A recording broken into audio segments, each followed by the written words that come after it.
you bankrupt? Are you in financial trouble?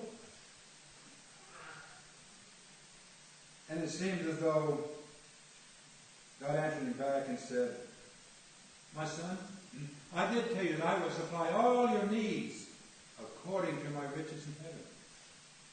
Go ahead and meet your needs and trust me.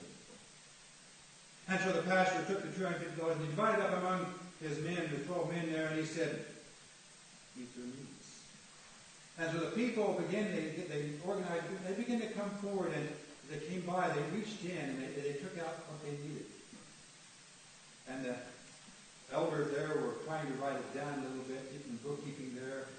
And this person needed $10 for gas, and this person needed $20 for some medicine for their daughter, and this person needs $50 for rent, and the list went on and on and on as they came by for their needs. They were busy writing it all down. And finally, all the needs were met. And the pastor said to him, men, how much money did you hand out? And they did a quick calculation the best they could. They said, somewhere between $50,000 to $70,000. And then he said, well, how much do you still have left? So counted up and he said, we have $1,200 left in the account. The pastor put his eyes to heaven and said, Father, out of this $250 that we had, you met all these people's needs, and you still have $1,200 in the treasury. Thank you. This pastor's God was not bankrupt, nor was he in financial problems. He did supply all their needs. Now that is a true story. You can read that story for yourselves in Matthew chapter 14, Mark chapter 6, Luke chapter 9, and John chapter 6. The story's there. The story's there. The story of the feeding of the 5,000 is simply telling us that God is not bankrupt or in financial need. He will supply all our needs. We have been called to minister to people of all races and all nationalities. We have been praying for God's leading. And we have been saying, where you lead, we will follow. And we have some wonderful doors and opportunities open to us. Pastor Jorge Sileoni and his family have been worshiping us for about 4 months, I think. And let me introduce them to you if you don't know who they are. Pastor Sileoni right here, his wife Alita, and daughter Stephanie, and their son Daniel. And you heard the daughter-in-law, Daniel's wife Anita, sing, and their 2 boys, nursery, Giovanni and Luciano. And Pastor Sileoni and family feel that God has called him to begin a friends ministry among Spanish-speaking people in our community.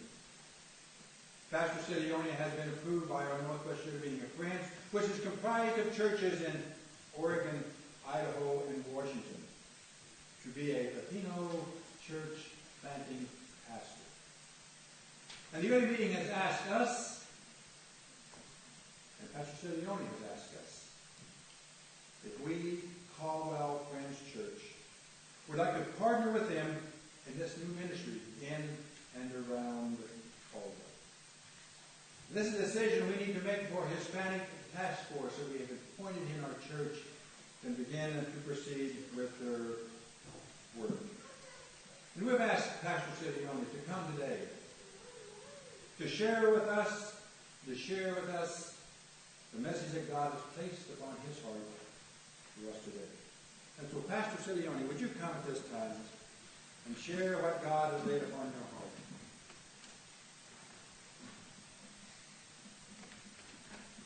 Now, I'm going to pray for Pastor Sileoni. And I wrote this out. I really want us to put this in our minds and pray.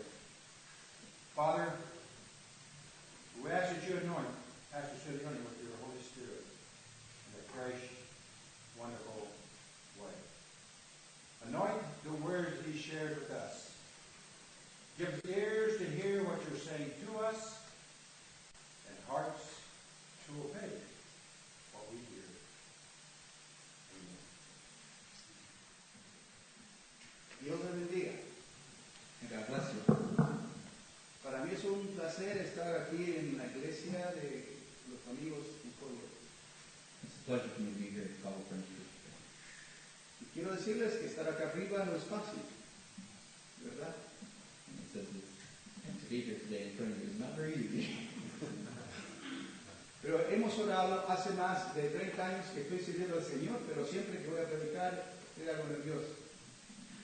And I've been serving God for over 30 years in churches. It says, and even each day when I prepare to preach, this is I'm nervous. Es buena señal eso. It's a good sign.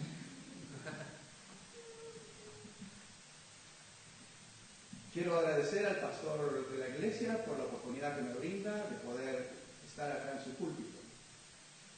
I want to pass some gratitude on to Pastor Brown for letting me present the service today at this pulpit. También a Roy, mi amigo aquí, hermano, por interpretarme y estar a disposición de este ministerio hispano. And for Roy and his interpretation and myself in this connection. Para servir a Dios, en primer lugar, hay que tener el llamado de Dios.